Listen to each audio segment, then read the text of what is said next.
awal wajib alal insani, pada manusia, ma'rifatul ilahi bistiqani, yakni mengenal Allah, mengenal Tuhan dengan penuh keyakinan.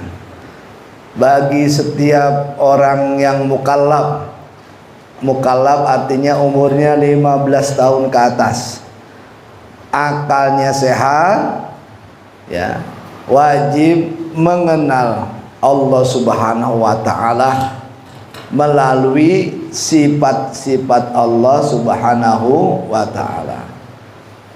Sifat-sifat kesempurnaan Allah tidak terhitung jumlahnya.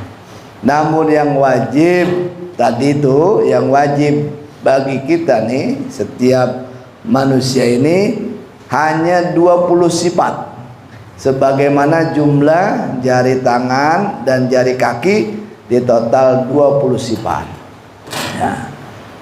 Karena ya, mengenal Tuhan ini adalah wajib, karena berkaitan dengan ibadah. Ibadah ya bisa dimaknai dengan menyembah, ya. Tidak jadi ibadah, la tasihul ibadah ba'da ma'rifatil ma'bud. Enggak sah ibadah tersebut kecuali ya telah mengetahui siapa yang disembah, ya. Dari 20 sifat itu sudah masuk kepada sifat yang nomor satu. Sifat yang nomor satu dari sifat Allah adalah sifat wujud. Wujud artinya ada, ya. Dari pengertian dan minggu-minggu lalu ya membahas tentang sifat wujud ini dari dalil akli dan dalil nakli. Dari akal dan kemarin adanya dari dalil Al-Quran. Nah, yang barusan kita baca pada malam kali ini masih lanjutan daripada sifat wujud ini, yaitu pertanyaan, ya. Hal anta tahtaju ila dalil ala wujudillah. Apakah engkau masih membutuhkan dalil tentang adanya Allah Subhanahu wa ta'ala? Jawabannya enggak. Mengapa? Lah, ibarat mentari mah, kalau sekarang udah musim penter, panas, artinya matahari udah penter mah kelihatan jelas. Ngapa ditanya lagi mana matahari, ya? Karena dari yang paling johir aja udah kena sinar matahari panas penter gitu, ya udah nggak usah ditanya lagi. Nah, ini juga siapapun, ya, mau dia sekolah atau dia nggak sekolah, atau dia pernah makan bangku sekolah, ya. Ada yang pernah makan bangku sekolah? Hah? Ada nggak kira-kira kita ini makan bangku sekolah? Nggak ada. Yang makan bangku sekolah namanya rayap. Rayap artinya mau pernah sekolah ataupun nggak pernah sekolah, itu mah pasti dia itu dapat melihat dalil ataupun tanda-tanda tentang adanya Allah. Contoh yang barusan dulu kita baca. Apa itu dikatakan? Wasu'ila a'rabiyyu. Ini orang pegunungan, Baduy, orang Arab. Jadi kalau di sini orang Baduy bahasanya orang Pandeglang, ya. Nah, kalau di sana Baduy itu artinya orang pegunungan, orang Arab pegunungan yang nomaden, yang enggak netep pindah-pindah. Artinya adanya di gunung-gunung. Rumahnya juga kalau mau dilihat sekarang tuh, rumahnya cuma batu, apa namanya, kayak batu-batu gunung, ya. Karena dia sifatnya di sini kurang air apa pindah lagi, ya gurun, ya, apa luas, ya. Ya, itu pernah ada yang nanya itu. Kan kalau orang Baduy itu berarti orang yang primitif lah, ketinggalan boro-boro sekolah ya. Dari segi kehidupan aja jauh daripada orang kota.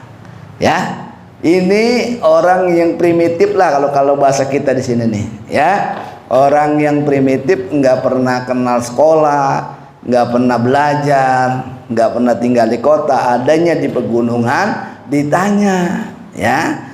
Wasu'ila Arabiyu, ditanya, ya, Arab pegunungan itu, ya, tentang dalil adanya Allah Subhanahu wa taala. Maka dia menjawab apa? Ya. Tadi itu al-ba'ratu tadullu 'alal ba'ir. Adanya kotoran unta menunjukkan adanya unta. Tuh. Kata orang Baduy jawab begitu. Lah itu ada kotoran unta, udah pasti ada untanya. Ya. Kan unta memang kalau orang pegunungan itu Baduy ya ternaknya onta. Ya, onta ya otomatis banyak banget itu kotorannya, ya. Kotoran unta banyak, ya. Kata orang Baduy mah jawabnya gampang aja. Lah itu ada kotoran unta, udah pasti ada untanya. Begitu kata orang Baduy itu, dia ngomong, ya. Kemudian ada kotoran keledai menunjukkan adanya keledai. Tuh. Biasanya ngangkut-ngangkut sayur kuda yang kecil namanya keledai, bukan kuda yang gede tuh. Nah, itu adanya kotoran keledai menunjukkan adanya keledai. Enggak mungkin itu kotoran ada deweknya. Itu kata orang Baduy. Ya, dari situ aja itu menunjukkan kepada kita bahwa adanya alam segede begini, adanya langit, adanya bumi, dia berdiri di situ, dia hidup di situ, ya. Adanya langit, katanya tadi di sini, langit ada bintang, enggak mungkin kalau enggak ada yang ciptain. Ya, itu maksudnya. Ya, jadi adanya Allah Subhanahu wa taala ya udah nggak perlu dalil lagi. Orang yang paling primitif aja nemu, ya, karena pakai akalnya bahwa adanya kotoran unta menunjukkan adanya unta, adanya kotoran keledai menunjukkan adanya keledai, adanya bintang, adanya langit menunjukkan adanya pencipta, yakni Allah Subhanahu wa taala. Makanya dikecam, ya, kalau orang nggak menggunakan akal, ya. Karena orang yang paling primitif aja ditanya tentang adanya Tuhan, jawabnya begitu, ya. Jawabnya begitu tuh. Tentang adanya Tuhan. Apalagi di sini dikatakan, ya. Dikatakan, dijawab sama dia, ya, adanya telapak kaki menunjukkan adanya orang yang berjalan. Ya, telapak kaki dah. Kita kalau hujan begini, sekarang mau udah susah sih ya. Di pelur sama di komblok semua, ada nggak telapak kaki? Nggak ada, susah. Lah kalau dulu ada kebo gitu ya. Kebo itu kelihatan. Kalau pagi habis hujan begini, paginya kelihatan ada telapak tuh kaki itu, ya, menunjukkan adanya kebo. Nggak mungkin itu ada kaki, gambar kaki, kan kelihatan kaki orang sama kaki kebo, ya, kelihatan nggak? Kelihatan. Nggak mungkin ada telapak kaki, nggak ada yang berjalan. Itu kan paling primitif menemukan adanya Tuhan. Orang Baduy pegunungan, orang yang primitif nggak pernah sekolah, ya, mampu menemukan dari dalil yang dia pakai ataupun dari jawaban yang dia pakai, ya, gampangnya yang ada di sekitar dia disebut kotoran unta, nggak mungkin kalau nggak ada untanya.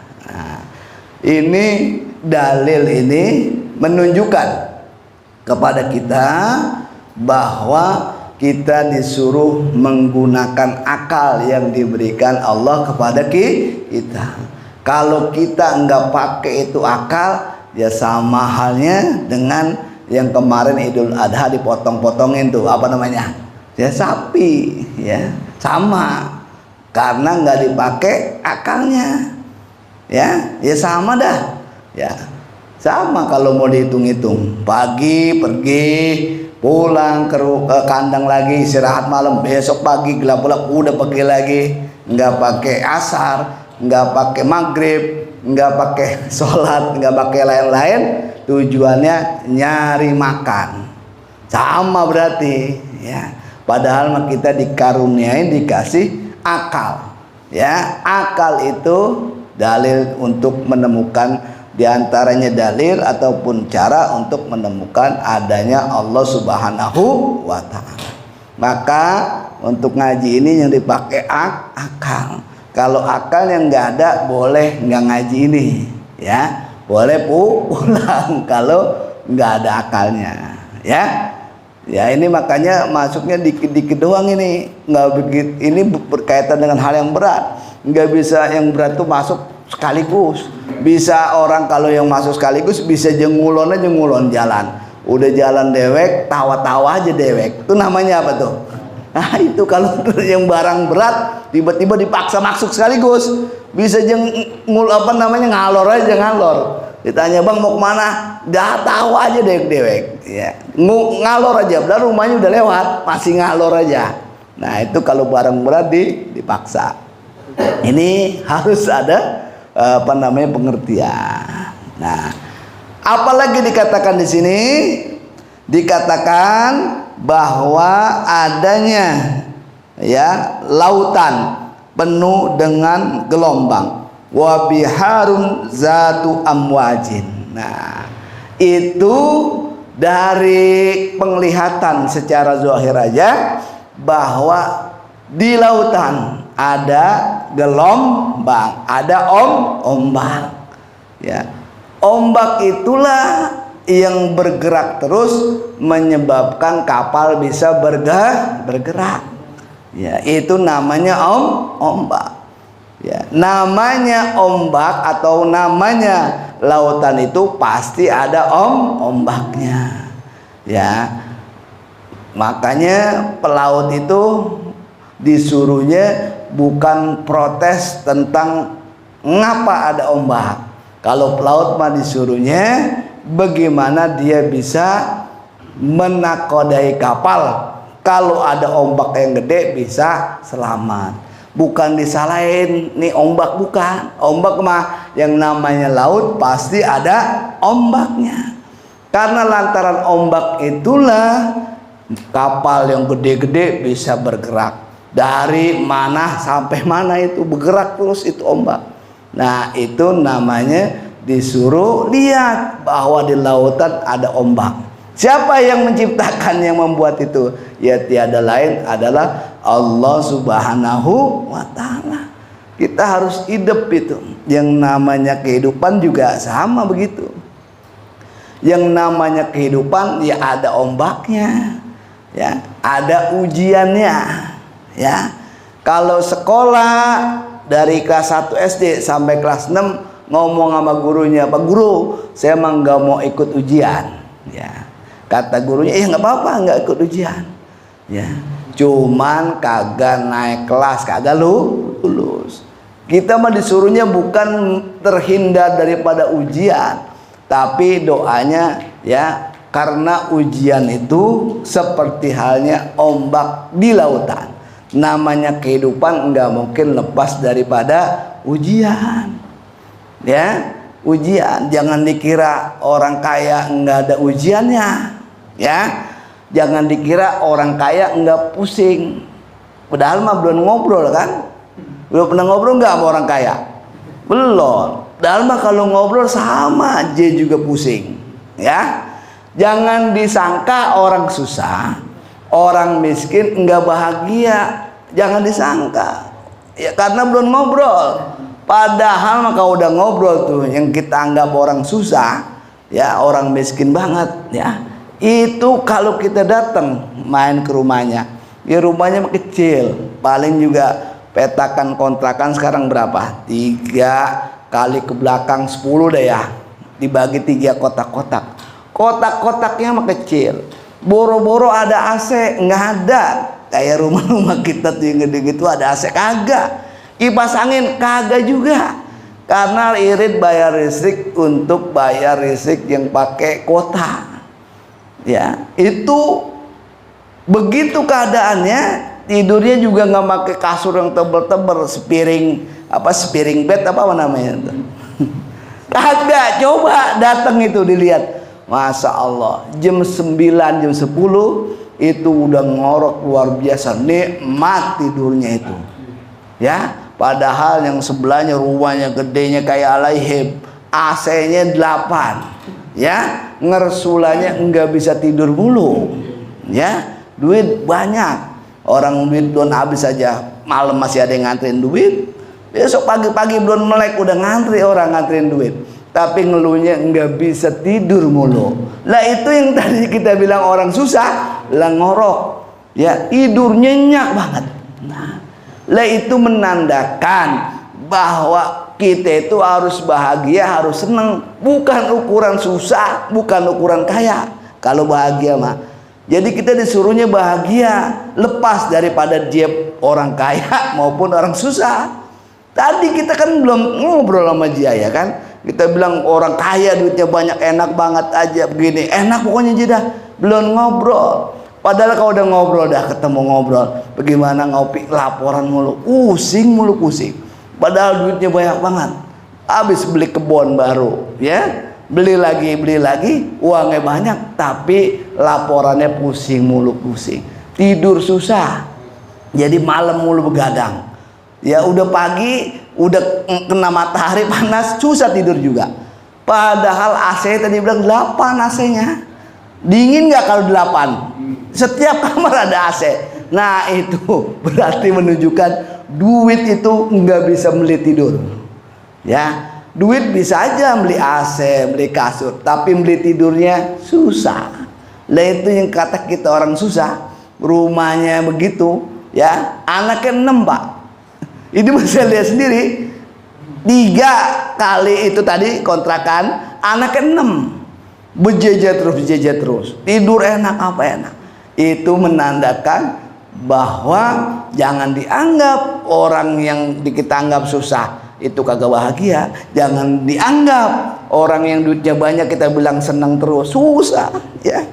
Itu menandakan, dikatakan di sini setiap laut ada ombaknya. Nah, untuk itu kan kita disuruhnya bahagia. Siapa yang dapat bahagia? Ya kalau sudah dia tahu ngaji yang kita bahas nih, walaupun sederhana. Ini udah dijanjikan yang dulu-dulu kita bahas, yang ngaji ini dapat as-sa'adah al-abadiyah ya, kebahagiaan yang abadi. Mengapa? Dan dia tahu di sini sekarang dia disuruh ngapain. Artinya dia diadakan nama yang Maha Kuasa ada di sini sekarang, dia mau ngapain ya. Dia tahu, kalau nggak tahu tadi pusing aja ya. Udah cukup dari materi mah kelihatan cukup, tapi pusing aja. Lah yang sebelahnya ya udah ngontak puluhan tahun tapi tidurnya enak, bisa ngaji lah malam, bisa sembahyang malam. Lah dia ke musola, ke masjid, tiap waktu ke masjid. Lah tadi yang duitnya banyak banget kayak kebahagiaan, pusing mulu pusing. Nah ini menandakan harus tahu itu ya. Dari mana? Ya dikit-dikit yang waktu ada ya temuin guru-guru tuh, datengin madis ilmu yang sederhana. Tujuannya begitu, kita tanya biar kita tahu nih kita mau ngapain di sini. Tahu-tahu udah habis saja ya. Yang udah habis juga kan nggak ketahuan juga tuh, begitu aja ya habis. Artinya ya namanya kayak orang ngontrak gitu ya. Ngontrak kan ya ada yang 60 tahun 70 tahun balik, namanya orang kontrak balik ya. Itu menandakan ngaji sifat wujud ini itu kita harus mancarkan di hati kita. Lah kalau yang ada hanya Allah, berarti kita nggak ada. Kalau nggak ada kan ngontrak. Kalau ngontrak berarti harus pulang, udah waktunya mah ya, udah waktunya pulang ya pulang. Nah kalau udah tahu mau pulang, ya timbul aja dah rasa, wah kalau begitu gue pengen punya bekal.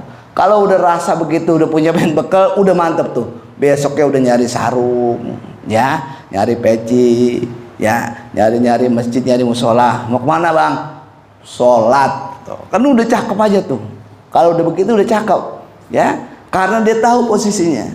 Ya, kalau kata Imam Ibn Athaillah, ya, dalam kitab Al-Hikam itu dikatakan arih nafsaka anit tadbir, ya, fa in qama bihi gairuka fala takun anta li nafsik. Tuh, ada bahasa Arab tuh begitu. Kita bika. Kalau istirahatkan dirimu daripada ngatur, ya. Karena yang bisa ataupun yang fungsinya mengatur adalah Allah Subhanahu wa Ta'ala. Kita jangan sampai ngambil posisi jadi pengatur, karena kita harus tahu posisi kita. Ya, contohnya apa dah? Contohnya kalau kita kondangan, ya kan kondangan mulu ya. Ada Sabtu kemarin ada kondangan nggak? Ada. Minggu kondangan, banyak kondangan. Kalau kita kondangan berarti posisi kita sebagai tamu. Jangan ngambil posisi kepada sahibul hajat atau yang hajatan. Ya bener gak kalau kita ngambil posisi yang hajatan? Bener apa salah? Salah. Jangan ngatur-ngatur. Ya bang, ini pengantin pelampangnya jangan taruh di sini, sebelah sono. Ya, ini makanannya jangan. Namanya tamu, tugasnya kondangan, perhatiin adab-adab sebagai orang yang tetamu. Itu baru benar. Lah ketahuan kita di sini tamu ngontrak, yang punya Allah Subhanahu wa Ta'ala. Ya, ya berarti kita harus ngikut apa yang Dia mau. Yang Maha Kuasa suruh dan inginkan. Itu tugas kita. Ya, kondangan itu begitu. Kalau mau diartiin ataupun digambarkan secara singkat tuh kondangan dah. Dan kalau kondangan jangan sampai ada bocah panggil tong sini tong, dipotesin pisang, ya, dikasih itu bocah, ya, agak boleh. Itu bukan hak milik kita. Ada hak makan doang, ya. Adapun milik bukan. Lagi sedekah juga begitu, jangan main kantong-kantongin aja, kecuali tuan rumahnya udah dihalalin bawa buat ini dikasih plastik, itu berarti beres, ya kan? Ada hak makan doang, jangan sembarangan, dan nanti suruh balikin ribet, ya kan? Iya, kalau udah dikasih plastik atau bawa dah, itu udah boleh namanya, ya. Jadi jangan sembarangan, baru udah dimasukin tuh. Geruk dimasukin karena udah dihalalin sama yang punya. Kok bapak katanya sudah sopak, kok bapak nggak bungkus? Ya, plastiknya nggak ada ya? Ada nih, taruh di kantong. Rupanya bawa plastik gedean lagi, udah siap. Bercanda ya. Jadi begitu. Kalau orang tetamu jangan ngatur-ngatur. Namanya juga tamu. Yang punya hajat mah udah punya bagian sendiri. Yang nyuci piring udah ada jadi tentuin, ya kan? Yang masak juga udah ada. Yang ngangkatin piring kotor udah ada. Jangan sebagai tetamu ngikut ngatur-ngatur. Itu menggambarannya bahwa kita ini sebagai tamu di sini, yang Maha Kuasa yang punya. Yang Maha Kuasa nyuruhnya ngapain kita tunduk. Tunduk itu kan ibadatnya tunduk apa yang mau atau yang Maha Kuasa mau, tunduk apa ya. Kalau disuruh, kalau jam 5 yang Maha Kuasa nyuruhnya sholat subuh, sholat subuh, bangun artinya. Karena ini biasanya kalau ngikutin yang Maha Kuasa punya mau, hawa itu nolak, berat, bener nggak? Iya, bener nggak? Kalau diajak sholat berat nggak? Berat. Itu mau udah rumusnya. Kata yang Maha Kuasa, kalau jam segini nih, jam subuh bangun, sholat subuh, ya. Ada waktunya qobliyah, ya. Habis itu zikir, baca Quran, baca apa boleh. Habis itu ngapain kata ini? Ya kerja dah, ya. Kerja, yang masing-masing kerja dah, ya. Kalau orang dulu mah diajarin, ya kalau ada orang soleh, ya waktunya diisi dari dari waktu itu jam 8 jam 9 ya, kan udah habis duha, udah apa ya, bantuin orang sholat tuh, namanya hidmah. Kalau nggak ada ya kerja dah ya. Cuman orang Betawi mah dari zaman dulu kayaknya jarang kerja ya, jarang kerja kantor ya. Orang kita mah dulu di sini jarang yang kerja kantor, bener nggak? Ini mah yang udah belakang-belakangan aja ada yang kerja di kantor BUMN. Kalau orang kita bang jarang kerja kantor dulu ya. Orang kita tuh almarhum kalau ngaji kebut emang punya kantor? Kagak. Orang ijazah aja kagak punya. Punya nggak ijazah? Kagak. Kantor punya nggak? Kagak. Nggak punya ijazah, nggak punya kantor, anak 11. Iya bener kan bang? Iya. Itu anaknya rata-rata banyak. Tapi itu orang tua kita ya kagak ngeluh kayak kita yang anaknya 2, 3 aja pusing mulu. Dia anaknya 11. Ya, anaknya sekarang punya rumah semua, tanahnya kebagian semua. Lah ini kita harus mikir, yang anaknya 3, anaknya 4 ngomongnya pusing mulu pusing. Ada nggak yang begitu? Ada. Lah itu begitu kita pikirin. Lah dia anaknya 11, kantor orang punya, ijazah orang punya, waktunya kebagian. Yang buat pergi haji ada, malam pada sembahyang tahajud, pada rajin ibadah. Berkah jadinya tuh orang tua dulu tuh, anaknya 11 nikah, punya rumah semua. Ya anak kita yang anaknya 2, 3 bawaannya pusing mulu pusing. Ya pusing mulu pusing itu kalau dipikirin bagaimana itu. Nah itu kembali bahwa dia udah baca atau udah belajar yang namanya ilmu tauhid tuh. Nggak punya kantor pak kalau orang Betawi, nggak punya kantor. Ya sampai sekarang juga orang Betawi mah rada-rada. Ya pokoknya orang Betawi itu kalau kerja kantoran punya bos rata-rata nggak kuat lama. Iya bener nggak? Bener nggak? Ya sekarang juga banyak sih yang nggak mau kerja atau nggak kerja kantoran atau yang punya bos banyak. Mengapa? Kata bosnya, bang masuk kantor jam 9. Lu kalau rumah lu jauh jam setengah 6, jam 6 udah jalan kata bosnya. Nah itu kata bosnya sama si abang tuh ya. Oh begitu bang ya, apa bos ya? Iya, biar lu nggak ketinggalan, kerja yang rajin ya. Akhirnya kuat cuman beberapa waktu, memang bener dah aja pagi jalan tuh. Akhirnya dia mikir-mikir, wah gua kerja masuk jam 9 ya, jam setengah 6 udah jalan, berarti gue ini bukan kerja asalnya mah katanya, gue dikerjain katanya sama bos katanya. Kalau masuk jam 9, kalau orang Betawi mah jalan dari rumah jam 9 kurang 3 menit tuh. Kata orang Betawi itu begitu tuh. Iya. Kalau masuk jam 9, berangkat jam setengah 6 itu bukan kerja kata orang Betawi, apa? Itu mau dikerjain katanya. Karena kalau mau masuk jam 9 paling berangkat jam 9 kurang 3 menit. Lah kata bosnya, lalu belum macet belum apa, lah itu merisiko kata dia. Rupanya apa? Rupanya anak buah mau ngatur bos.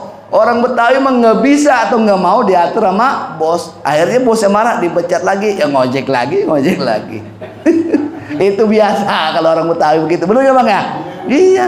Lah gua kerja masuk jam 9 setengah 6 suruh jalan itu bukan kerja katanya, gua dikerjain katanya sama bos. Ya. Iya. Kalau bos nggak mau ya, gua mendingan ya berhenti daripada suruh bos katanya. Gua kan orang Betawi katanya tuh. Ya, itu mau bercanda doang ya, Pak. Itu apa namanya? Harus tahu posisi mana itu kita sebagai tamu tadi tuh, ya. Arih nafsaka anit tadbir. Mana sebagai tamu, mana sebagai yang punya hajat. Kalau kita mah tugasnya perbaikin aja. Yang sebagai adab kita sebagai makhluknya, sebagai hamba Allah. Tadi itu tadi dikatakan udah kerja ya istirahat sembahyang, ntar habis zuhur kerja lagi ya kan, terus baca Quran, ikut ngaji, itu apa namanya, pokoknya yang punya mau pada saat itu bagus menurut dan ketentuan Allah yang disuruh, itu kita pilih jalan. Kalau waktu ini jam segini, daripada kita di rumah, coba dah perhatiin. Dari sini kita pulang di rumah, oh udah malam nih, padahal di rumah juga belum tentu tidur, artinya buru-buru tidur, bener nggak? Bener, tadi jam 11 masih melek aja. Tapi kalau di ngaji mah, tempat ngaji mah udah merem aja, jam 9 juga kita kayaknya lama bener ngaji nih. Padahal mah di rumah bukan pengen buru-buru tidur, bukan. Ada aja nyeduh kopi atau apa, ujung mah tidur jam 11 juga, bener gak? Bener. Itu mah kita pilihan kita. Mana yang disuruh terbagus bagi kita, ini dengerin daripada kiai-kiai kita punya kitab, ya ini yang disukain, yang lebih bagus kita pilih begitu. Besok kalau sembahyang subuh ketimbang tidur tinggalan subuh salat subuh. Jadi yang penting ataupun yang disuruh yang Maha Kuasa, rumusnya pasti berat. Hawa pasti nolak. Ini katakan tuh. Ari nafsaka anit tadbir. Jangan istirahatkan dirimu daripada ngatur-ngatur. Kadang yang bagian ngatur mah udah ada Allah Subhanahu wa taala, ada kita tuh. Yang dikatakan di sini tadi bahwa di lautan itu ada ombak. Ya, ombak. Ya, wa biharun zatu amwajin. Ya, bukankah ujungnya amma tadullu ala sani, apakah itu semua enggak menunjukkan adanya pencipta, adanya Allah Subhanahu wa taala. Kalau enggak ketemu Tuhan mah terlalu berat, akalnya enggak kepake, ya.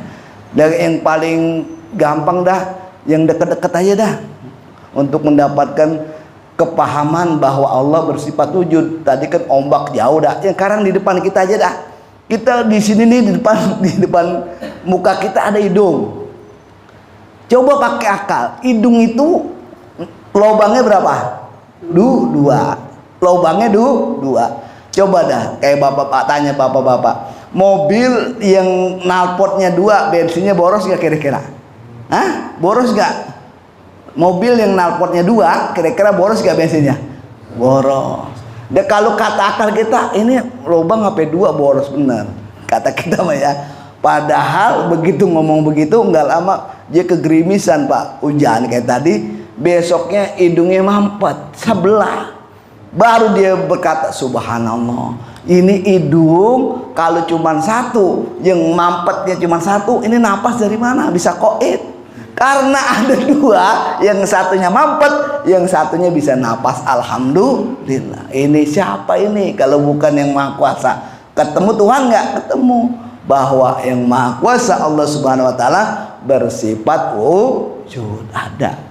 Pokoknya banyak banget dalil-dalilnya. Jangan jauh-jauh. Ya, yang di atas yang dikit lagi apa? Biar kita ketemu adanya Allah Subhanahu wa taala bersifat wujud. Di atas lagi, ini namanya alis. Ya, alis ya, di belakangnya lagi namanya rambut. Ini rambut Pak, kalau nggak dipotong bisa sampai mata kaki, sampai dengkul ada perempuan rambutnya, bener nggak? Bener. Tapi yang namanya alis nggak dipotong-potong dari zaman kita kecil nyampe sekarang, nggak dipotong-potong segini-gini juga. Ini siapa yang jagain ini? Nggak bisa panjang. Lah kalau dipanjangin repot juga. Kalau alis panjang naik motor begini repot juga kan, bener nggak? Bener. Nah itu ketemu yang Maha Kuasa. Siapa penciptanya? Allah Subhanahu wa taala bersifat wujud. Repot nggak kalau alis ibarat kayak rambut kita disibakin mulu buat naik motor gitu. Nah itu siapa yang bisa jagain ini alis nggak panjang-panjang? Lah itu tadi dalil bahwa Allah Subhanahu wa taala bersifat wujud, sifat yang nomor 1. Wah udah kelewatan. Itu ya, kita lanjutin insya Allah dalam pertemuan berikutnya. Kita baca tadi dikit orang Baduy ya, yang primitif banget ketemu adanya Allah. Apalagi yang pakai bangku sekolah, yang pada makan bangku sekolah ya. Ya iya, biar tahu ya, yang ngingetin pribadi dan juga semua, biar kita tahu kita ini siapa, kita itu mau kemana masalahnya, dan yang paling penting asalnya dari mana kita tuh gitu, dari mana kita ini, kita mau kemana nanti gitu kan. Nah itu ini diajarin biar kita kenal sama Allah Subhanahu wa taala melalui sifat-sifatnya, biar kepikiran begitu. Ya tadi kalau udah ada kesadaran mah ya udah bisa kita nyari-nyari kain, udah bisa serebet, udah nyari baju koko, nyari peci. mau sholat, udah cakep itu, udah ngikutin tuh, lama-lama ketarik terus dah. Ya udah ditarik, kalau udah ada rasa itu kan di dalam, kalau rasa itu adanya di dalam hati. Rasa itu kalau udah narik, mau nggak mau ketarik kepada kebaikan. Ini yang kita mau cari.